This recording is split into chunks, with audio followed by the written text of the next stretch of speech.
यहाँ पे मैंने डबल फिलर्स के कुछ सेंटेंसेस लिए हैं।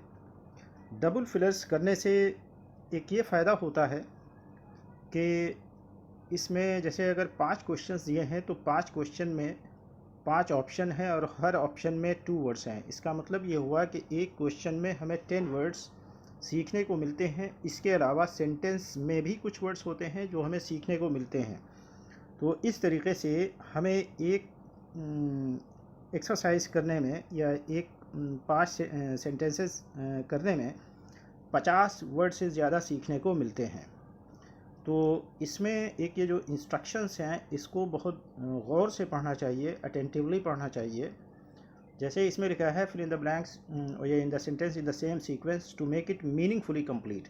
इसमें ये जो वर्ड मीनिंगफुली लिखा है ये बहुत इंपॉर्टेंट है। इसका मतलब ये है कि हमारा सेंटेंस ग्रामेटिकली सही हो सकता है कि हम देखें सेंटेंस में एक सब्जेक्ट है, वर्ब है और उसका ऑब्जेक्ट है या कॉम्प्लीमेंट है, बाकी चीज़ें उसमें हैं, सेंटेंस बन रहा है ग्रामेटिकली। लेकिन हमें ये देखना है कि उसका मीनिंगफुल सेंटेंस बन रहा है नहीं बन रहा है, लॉजिकल।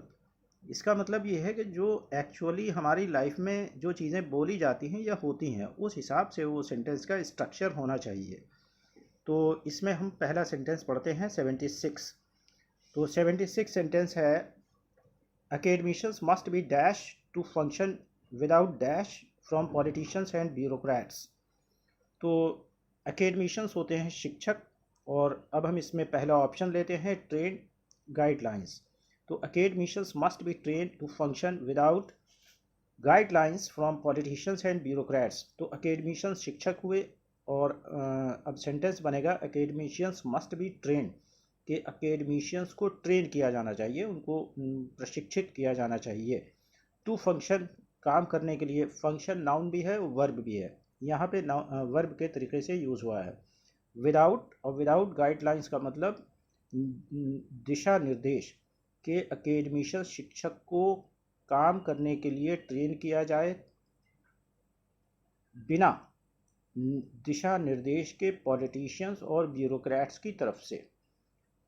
तो ये सेंटेंस ग्रामेटिकली सही है, लेकिन ये जो गाइडलाइंस होती हैं ये गाइडलाइंस एक बार गवर्नमेंट की तरफ से आती हैं, उसी हिसाब से एडमिशन्स को काम करना पड़ता है।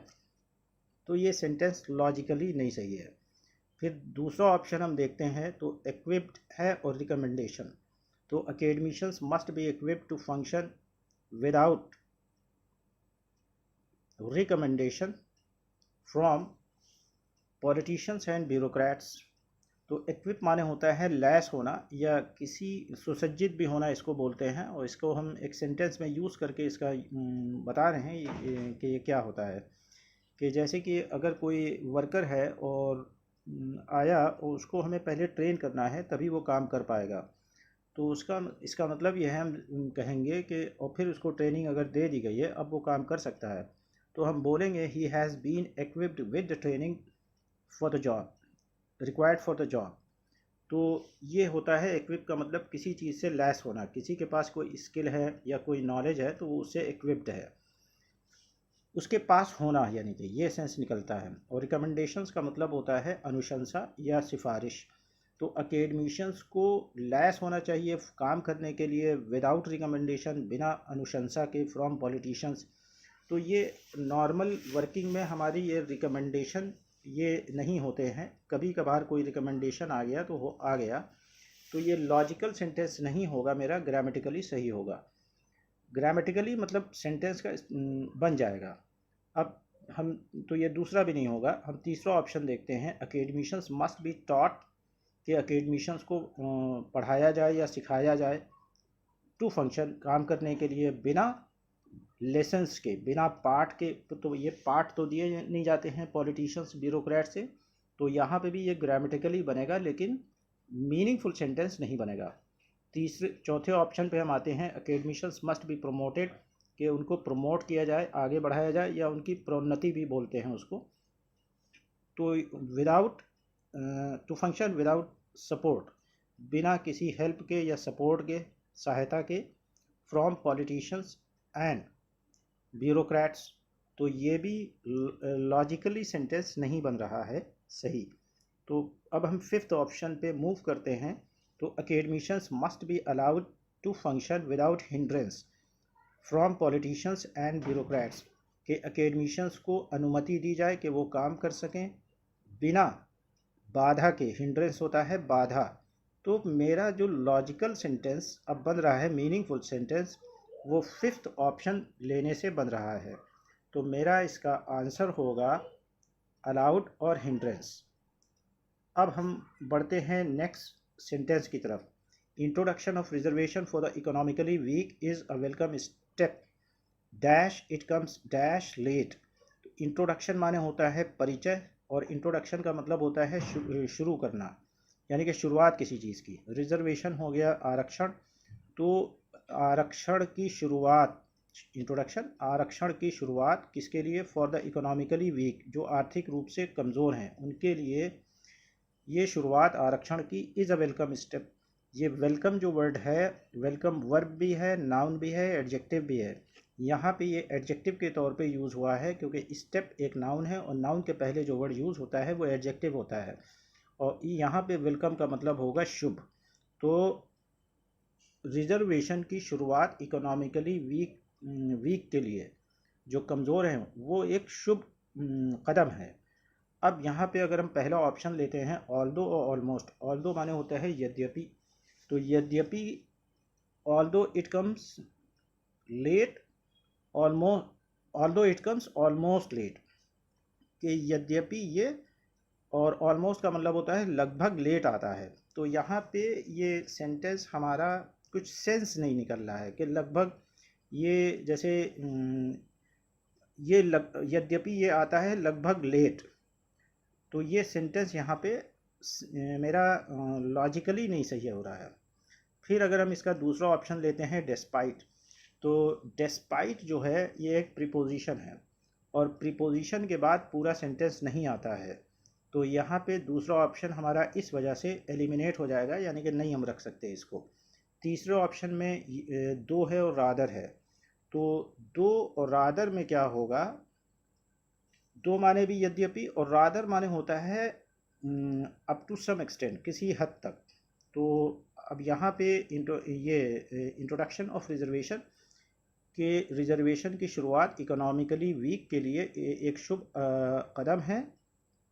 दो, यद्यपि ये आता है, और फिर हो रहा है रादर लेट, चाहे यानी कि किसी हद तक ये लेट आता है, लेकिन अब यहाँ पे सेंस हो रहा है कि ये लेट तो आ रहा है लेकिन फिर भी एक स्टेप लिया गया, और ये एक वेलकम स्टेप है, एक शुभ कदम है। तो यहाँ पे ये मेरा ऑप्शन होगा, लेकिन हम आगे दो ऑप्शन और भी देखे ले रहे हैं फोर्थ फिफ्थ समझने के लिए। कुछ वर्ड्स हमें सीखने को मिलेंगे, और उसके अलावा ये हमें देखने को मिलेगा कि ये क्यों नहीं सही हैं। तो इंट्रोडक्शन अब यहाँ पे बेसिकली होता है मूल रूप से और नॉर्मली। तो अगर हम यहाँ पे अब सेंटेंस अगर लिखें कि is a welcome step, basically it comes normally late, तो मूल रूप से ये आमतौर से लेट आता है, तो ये सेंस हो ही नहीं रहा है, इसमें सेंस ही नहीं निकल रहा है। कोई अजीब सी बात कि क्या कहना चाह रहा है, समझ ही में नहीं आ रहा है।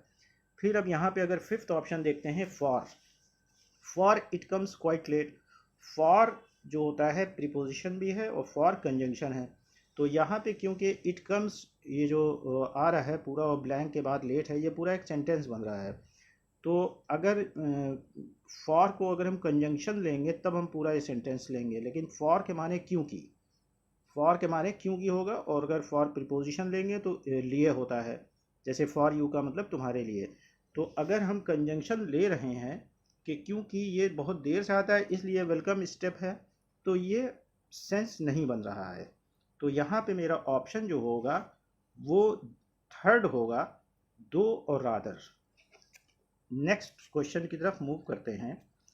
The dash of the new tourism policy has resulted in the dash of foreign tourists dash in India।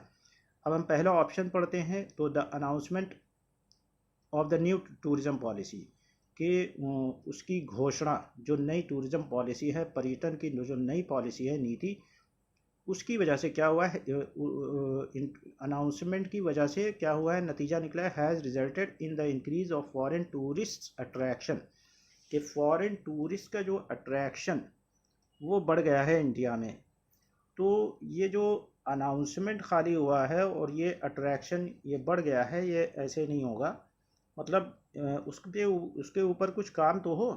और ऐसे ही ये जो हो गया, ये जो हम दूसरा ऑप्शन देख रहे हैं, तो ये ग्रामेटिकली तो सही होगा लेकिन लॉजिकली नहीं हो रहा है, मीनिंगफुल सेंटेंस नहीं बन रहा है।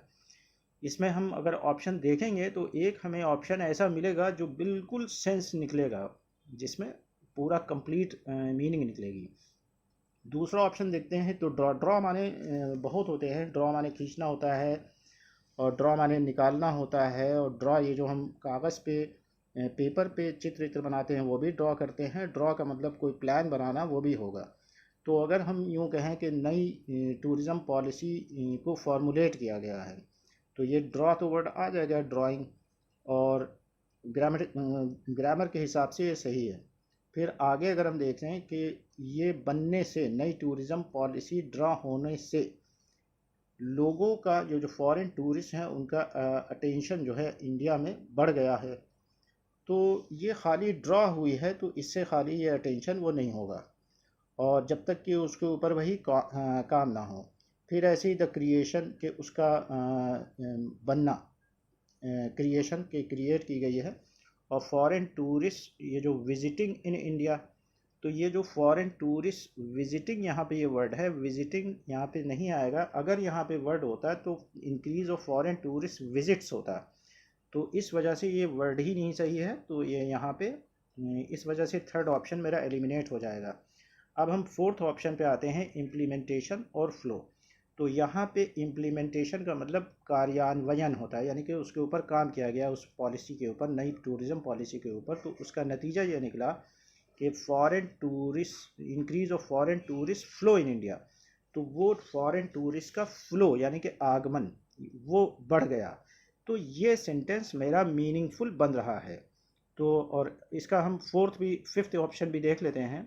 द अप्रूवल, अप्रूवल का मतलब होता है अनुमति या एक्सेप्ट कर लिया गया।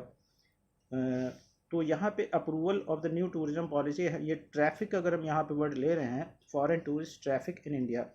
ट्रैफिक जो होता है वो ट्रक, कार और ट्रेन और आपका एरोप्लेन, उसका ट्रैफिक होता है, लोगों का ट्रैफिक नहीं बोला जाता है। तो इस वजह से ये फिफ्थ ऑप्शन भी मेरा एलिमिनेट हो जाएगा। मेरा आंसर होगा फोर्थ, जो होगा इम्प्लीमेंटेशन और फ्लो। नेक्स्ट क्वेश्चन पे आते हैं। Till these criminals are brought to dash there is little dash for celebrating independence day. तो टिल माने हुआ तक, कि जब तक के इन क्रिमिनल्स को, इन अपराधियों को, और ये ब्रॉट टू का मतलब, ब्रॉट टू जस्टिस का मतलब कि जब तक कि उनको सज़ा नहीं मिलती है। तो ब्रिंग टू जस्टिस ये है, इसी की ये पास्ट फॉर्म यूज़ हुई है, ब्रॉट टू जस्टिस। जब तक के इन अपराधियों को सज़ा नहीं मिलती है, देयर इज़ लिटिल जस्टिफिकेशन, तो लगभग ना के बराबर औचित्य है कि इंडिपेंडेंस डे मनाने का, यानी कि इंडिपेंडेंस डे नहीं मनाना चाहिए जब तक कि इन अपराधियों को सज़ा ना मिल जाए। ये माने हो रहे हैं, और पहले में ये माने निकल रहे हैं। अब यहाँ पे दूसरा अगर है ऑप्शन देख रहे हैं, till these criminals are brought to book. Brought to book का मतलब भी वही सज़ा देना होता है, लेकिन इसका अगर हम सेकंड ऑप्शन ये देख रहे हैं, ये जो रियलिस्टिक है, तो देयर इज़ लिटिल रियलिस्टिक। ये जो रियलिस्टिक है ये एक एडजेक्टिव है। तो लिटिल खुद एक एडजेक्टिव है, इसके बाद एक एडजेक्टिव नहीं आ सकता ऐसे। मतलब यहाँ पे लिटिल रियलिज़म होता है, क्योंकि ये अगर एडजेक्टिव हम रख रहे हैं, इसके बाद एक नाउन आना चाहिए। तो यहाँ पे रियलिस्टिक वर्ड गलत है, इस वजह से ये एलिमिनेट हो गया। फिर till these criminals are brought to jails, कि जब तक के इन क्रिमिनल्स को जेल में नहीं लाया जाता है, there is little success for celebrating independence day. तो तब तक के बहुत ना के बराबर कामयाबी है इस इंडिपेंडेंस डे सेलिब्रेट करने के लिए। तो यहाँ पे भी ये लॉजिकल मीनिंग नहीं निकल रही है। और फिर हम कहें मेन स्ट्रीम, के मेन स्ट्रीम का मतलब मुख्य धारा में जब तक कि इनको नहीं लाया जाता है, ब्रॉट टू मेन स्ट्रीम। तो मेन स्ट्रीम, तो there is little hope for celebrating independence day, कि जब तक कि इनको मुख्य धारा में नहीं लाया जाता है, तब तक कि बहुत कम उम्मीद है कि हम इंडिपेंडेंस डे को मनाने की उम्मीद बहुत कम है, यानी कि ये है। तो ये लॉजिकल सेंटेंस नहीं बन रहा है। यहाँ पे फिर अगर पेनाल्टी, फिफ्थ ऑप्शन देख रहे हैं, पेनाल्टी का मतलब सज़ा या फ़ाइन होता है और कॉज का मतलब कोई वजह या कारण होता है। तो जब तक कि इन क्रिमिनल्स को पेनाल्टी पे नहीं लाया जाता है, ब्रॉट टू पेनाल्टी, तो पेनाल्टी के साथ वैसे इम्पोज वर्ड यूज़ होता है, तो ये सेंटेंस यहाँ पे थोड़ा सा सही नहीं बन रहा है। और देयर इज़ लिटिल कॉज के बहुत इसका कोई कारण नहीं है या कोई वजह नहीं है कि हम इंडिपेंडेंस डे मनाएं। तो एक्चुअली यहाँ पे ये जो पहला ऑप्शन हमने लिया था कि जब तक कि इन क्रिमिनल्स को सज़ा नहीं मिलती है तब तक कि कोई औचित्य नहीं है कि हम इंडिपेंडेंस डे सेलिब्रेट करें। तो यहाँ पे मेरा ऑप्शन होगा फर्स्ट, जस्टिस, और ये जस्टिफिकेशन। फिर है, अगले क्वेश्चन पे आते हैं। Dash strikes bring the administration to a dash halt. अब ये इसका हम फर्स्ट ऑप्शन देख रहे हैं, अनएंडिंग डैश, ना ख़त्म होने वाली स्ट्राइक्स। ये जो धरने अरने पे लोग बैठ जाते हैं, स्ट्राइक करते हैं, काम बंद कर देते हैं, वो स्ट्राइक्स हैं। और ब्रिंग द एडमिनिस्ट्रेशन, इसकी वजह से एडमिनिस्ट्रेशन जो है, जो हमारा शासन है, वो क्या हो जाता है, ये स्ट्राइक्स उस शासन को ले आती हैं एक ऐसे पॉइंट पर, ब्रिंग द एडमिनिस्ट्रेशन टू, अगर हम यहाँ पे देखें सीरियस हॉल्ट, तो हॉल्ट माने वैसे रुकना होता है, रुकना। तो ये जैसे ट्रेन्स रुकती हैं या हम सफ़र करते हैं तो हमने हॉल्ट लिया कहीं पे, रुके थोड़ी देर के लिए चाय पानी के लिए, वो हॉल्ट होता है। या कारवां वगैरह जो चलते थे उनका हॉल्ट होता है कि 100 किलोमीटर चलिए उसके बाद हॉल्ट होगा, या 50 किलोमीटर के बाद, तो वह हॉल्ट। तो यहाँ पे सीरियस हॉल्ट ये जो है, अगर हम कहें कि एक बहुत सीरियस पड़ाव पर यह रोक पर ले आता है, ऐसी पॉइंट पर ले आता है जो बहुत सीरियस होता है, यानी कि काम रुक जाता है। तो ये लॉजिकल मीनिंग यहाँ पे नहीं निकल रही है। फ्रीक्वेंट है, फ्रीक्वेंट स्ट्राइक्स यानी कि बार बार होने वाली strikes bring the administration to a grinding halt. Actually bring to a grinding halt ये एक फ्रेज बनता है, ईडियम है। तो यहाँ पे ये जो ग्राइंडिंग हॉल्ट है ये आ सकता है, लेकिन हम आगे भी ऑप्शन पहले देख लें। जैसे थर्ड है, फोर्थ है और फिफ्थ। तो अगर थर्ड हम देख रहे हैं, यूजुअल स्ट्राइक्स के आम तौर से ये जो स्ट्राइक्स होती हैं, bring the administration to a temporary halt, के थोड़े समय के लिए उस एक हॉल्ट तक उसको पहुंचा देते हैं या रोक देते हैं एडमिनिस्ट्रेशन, शासन का काम। तो ये नहीं होता है, ये जो है यूजुअल, ये मेरा ग्रामेटिकली तो ये सही हो रहा है, सेंस लॉजिकल या मीनिंगफुल सेंटेंस नहीं बन रहा है। फिर मोनोटोनस का मतलब होता है जो एक जैसा चलता रहे, ये जैसे हमारी लाइफ अगर एक जैसी चल रही है, उसमें कोई चेंज नहीं हो रहा है, तो मोनोटोनस लाइफ स्टाइल है मेरी। और स्क्रीचिंग हॉट, फिर अगर हम देखें यहाँ पे दूसरा ऑप्शन जो बनेगा कि अगर monotonous strikes bring the administration to a screeching halt, ये स्क्रीचिंग हॉट, ये जो गाड़ी में हम एकदम से ब्रेक निकालते हैं, ची से आवाज़ आती है, तो और फिर गाड़ी मेरी रुकती है, तो उसको हम स्क्रीचिंग हॉट कहेंगे। तो यहाँ पे ये ऑप्शन मेरा फोर्थ नहीं होगा। फिर है हॉन्ट, हॉन्टिंग और कंप्रोमाइजिंग। हॉन्टिंग का मतलब होता है कोई चीज़ अगर हमारे दिमाग से निकल नहीं रही है, कि हमने कोई एक्सीडेंट देख लिया और वो हमारे दिमाग में बार बार आता है, माइंड में, तो वो हॉन्ट कर रहा है। या हॉन्ट माने भूत प्रेत कहीं पे होते हैं, जैसे हॉन्टेड हाउस बोला जाता है। तो हॉन्टिंग स्ट्राइक्स ये जो होता है, या इसका मतलब वो भी होता है जो लगातार हो रही है, सेंस ये भी है। तो हॉन्टिंग लगातार होने वाली स्ट्राइक्स जो बार बार हो रही हैं, bring the administration to a compromising halt, कि एक ऐसी पॉइंट पर उसको ले आते हैं, यानी कि रोक देते हैं काम को, जहाँ पे उसको कॉम्प्रोमाइज़ करना पड़ता है एडमिनिस्ट्रेशन को। तो ये भी हमारा लॉजिकल या मीनिंगफुल सेंटेंस नहीं बन रहा है। इसमें ये जो फ्रीक्वेंट और ग्राइंडिंग हॉट, क्योंकि ग्राइंडिंग हॉट एक फ्रेज ईडियम ही है, bring something to a grinding halt का मतलब कि कोई काम, किसी काम को